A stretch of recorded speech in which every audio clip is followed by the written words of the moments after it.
Ayan guys.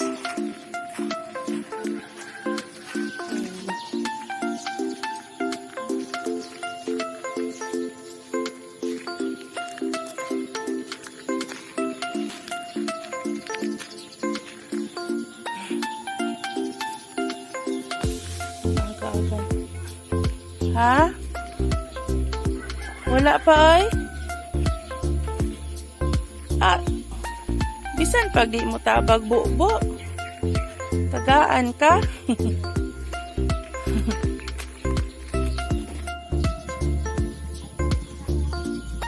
Ingon ko guys, aray ko. Ito yung binili ko. Kasawag ko sardinas. Ang daming kain ng kabahay.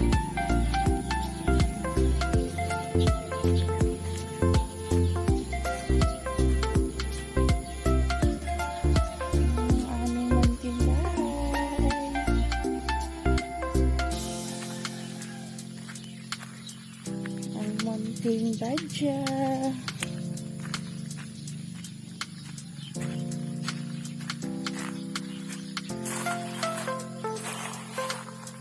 Ang daming guys, bulaklak.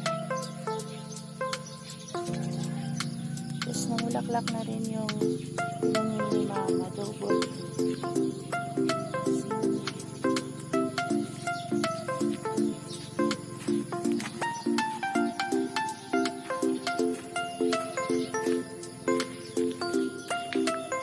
Yung katulad ng dahon ng binili ko kahapon. Pero lang to siya. Green.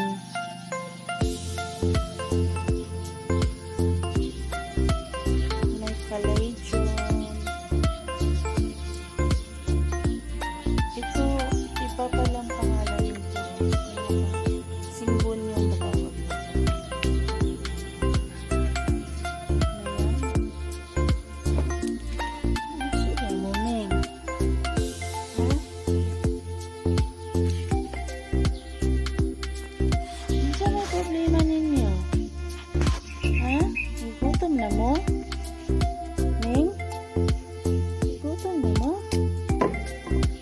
Tagaan mo glain nga higdaanan aron magtagsa mo o magtagurha mo higda. Nagsuksukan na gid mo din ha. Itangkog na mo. Ha? Uy, kay na mo ba? Ning.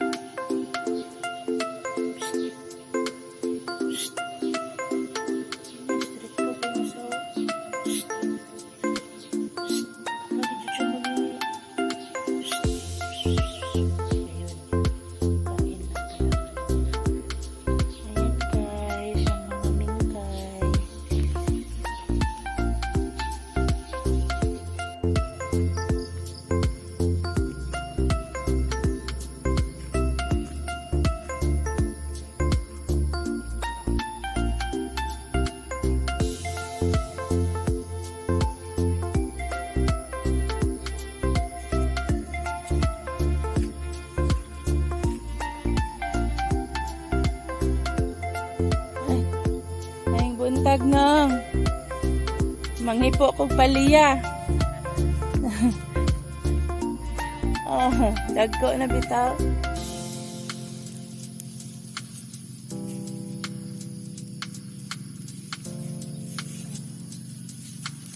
Ito na siya. May gani nakalusot ra pud sa ulan ba?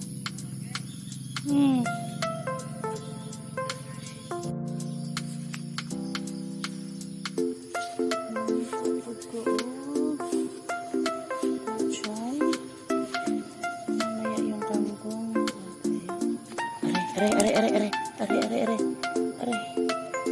Ako'y ginoo ko guys yung arthritis ko.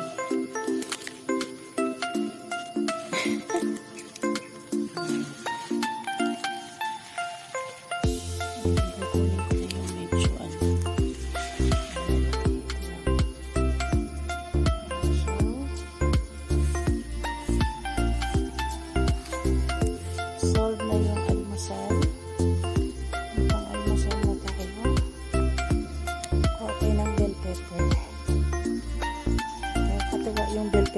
guys kasi natira lang to sa seedling.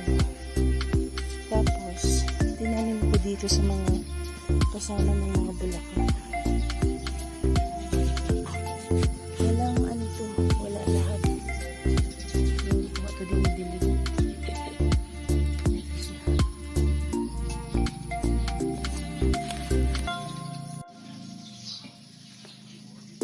So, ito na yung ingredients natin guys. Yung sili is optional ito. So, nalinis ko na yung pechay. Tapos yung bell pepper natin. Ayan na siya. So, magluluto na tayo.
napansin ko guys,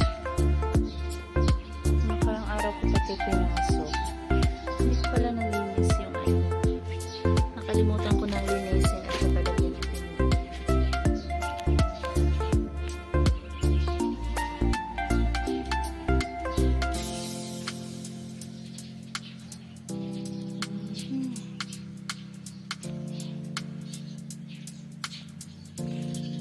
Stable na yung mga roots niya, kahit wala siyang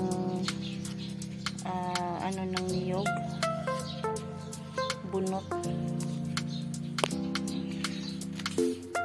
Tapos ito ulit 1 year na to guys, ganito lang siya, wave of love. Hindi ko siya pinapalaki katulad nung nandun sa berries.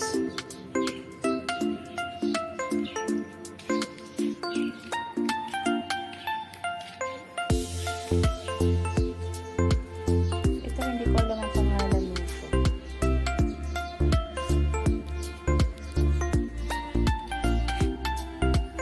So bala ko siyang ikat kasi mahaba na yung ugat niya dito.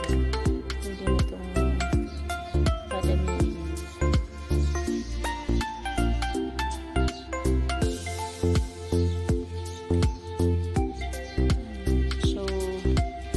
Na itong ilabas para mainitan na ulit kasi yung leaves niya na ganyan nag-ano na siya, puntik-puntik na.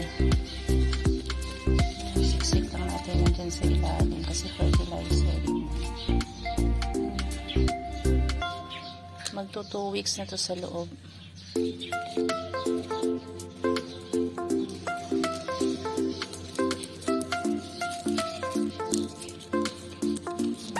Napatay na to siya, guys. Ito yung original na puno. Pero itong sanga niya, kumapit na yung roots niya. Kaya, buhay na siya. Siksik lang natin dyan.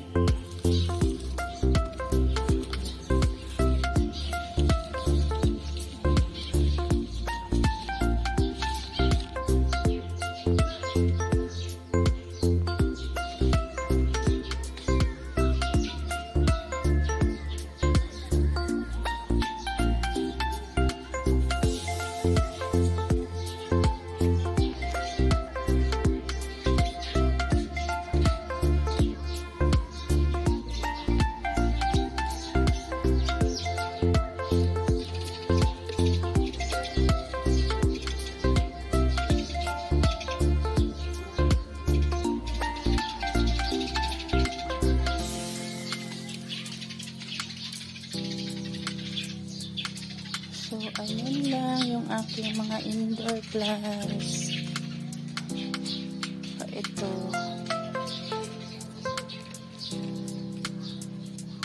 Need na tong i-transplant. Pero wala pa akong paso. So, bukas. Akala ko nga 2 days lang to maglalast eh. Pero ano pala. Medyo magpo 4 days na yata ito. So, bukas papalitan ko.